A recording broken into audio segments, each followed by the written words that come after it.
When faced with a knife, should you disarm? Should you not disarm? Do disarms work? Are they actually something that's practical for self-defense? Well, if you want to find out, stay tuned.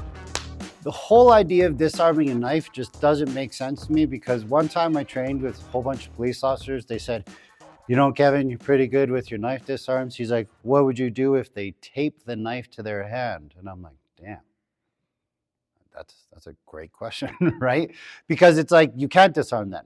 So if your entire system is built off of disarming a knife, and there's these what if scenarios that you don't have answers to, you got to think about that. And you got to start prioritizing, are you training martial or are you training art?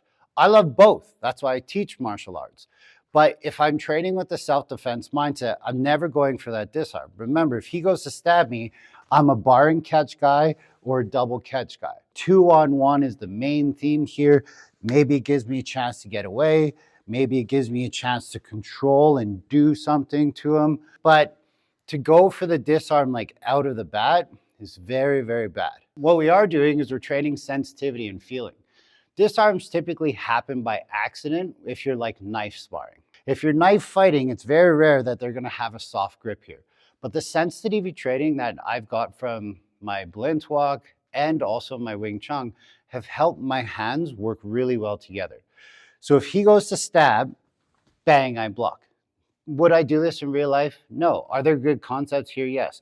The first concept is if I only have one hand, I would block and counter strike. If I have a rear hand, I could block and counter strike or blade and get away. So I don't mind that this is built into my body. I actually think it's a fantastic thing. Now we're getting into the bullshito world, or basically just call it arts. We're just having fun now. My left arm is going to pass this to my right hand.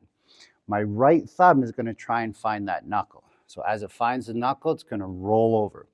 Now I roll over, the wrist is compromised. Can I just take the weapon like this? Yes. But everyone's like, you just grab the blade. Look, I'm pinching it. I'm not actually grabbing the blade. But I do have to be aware that the blade is on this side and it's here. Well, what if it's a double-sided blade? Thanks, comment section. You have to understand that there's many different options to get rid of this. But if your life is in danger and you happen to get a disarm and you get a cut on your hand, well, you better know some first aid, right? Like, nothing's perfect. The rule of every knife fight is you're going to get cut. So I can take the blade away with my hand. I can also, from here, if he holds on tight, I can also use my forearm. So if I put more pressure into the wrist, it softens his grip and I can pop it out from there. What do I do after that? If you're a joint lock guy, crush, kick to the face, all these different things. But if he has another knife, which he's got lots today, he comes in, I'm here. Now it's like, okay, I'm a striker. Like, I'm just going to throw hands down range quick because the knife happened to get away. Maybe the knife got caught on clothing. He disarmed himself. Maybe the knife actually popped out because some of my training kicked in. Who knows? Stop trying to make it martial and just call it art. I got no beef with you at all. So again, that was left arm low, right arm on top. What if it's vice versa? Right arm low, left hand on top. My right hand passes it to my left hand, and look where I am again. Thumb is now controlling the pinky edge. Now here is the blade. How do I disarm? Notice how I'm pinching. My hands come here, I'm pinching, and I'm stripping the weapon, right? Some cool people in the FMA world are like, stab it into him, shoom, flick it up, finish him, right? Like, I don't really care. He comes in, it's training to get to this point. Can he do a lot of things there? Yeah, for sure. Guess what? If I take that, if I go stab him and he blocks it, and he has like terrible training in this, right? But you do your best, do your best. See, right? That's what everybody, like, that's where the comment section's right? So when he goes to stab, right, getting that hand is hard. You need lots of training. Could he rechamber and recycle? Yes, but guess what? That's why bar and catch is so awesome. Again, I get to here, I'm just feeling that disarm. Notice here on this one, I don't like the forearm because the forearm can slide my arteries. I can try to push, there's nothing wrong with that. But we have to think about what it is that we're doing. From the bar and catch technique, thank you, Dean Franco, he stabbed. My bar and catch, boom, double catch technique. Now I'm doing a different style of disarm. And this one is more vertical, if we switch sides, right? All the other ones, we're stripping to the weakness of the grip. okay? And no, he's not holding the knife wrong here, comment section. He's placing it on the edge, pushing on a 45-degree angle. He's not on the very top of it, making the disarm easy for me. If he wraps it here, then obviously we need pressure to be able to make that happen, okay? So this one is a little bit different. This is one that's on top.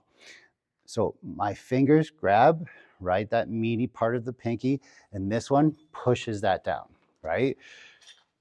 When Dean Franco showed me this, he was here, here, here, and he was doing more of the original style of basically what we did. When I started playing with it more, my Hapkido training kicked in from here and said, you know what? I like that, right? It just happened to work a little bit better for my function and my strength. Oh, we gotta, right? So when I come to here, it's like, now I'm just feeling it peel. I'm lifting up on this, I'm pushing down on this. This feels quite strong to me.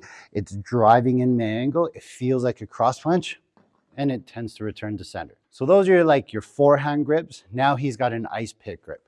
So the ice pick grip, he comes up, I'm blocking. I come to this point, and now again, we've compromised the wrist. This comes to here, use your hips, pop. Whoa, that was close, right? And it pops out. So what's nice about this is if he comes here, that's blade facing me. If blade is facing in, right, and I go to do this, I'm cut. For sure I'm cut. Deal with it. You're in a knife fight. So again, pop, boom, start smashing and going from there. There's no guarantee when it comes to a disarm, nor should you be looking for them in an altercation. But with enough training, it might actually happen. But let's just try and stay out of knife fights because it's a shitty place to be. Stay safe.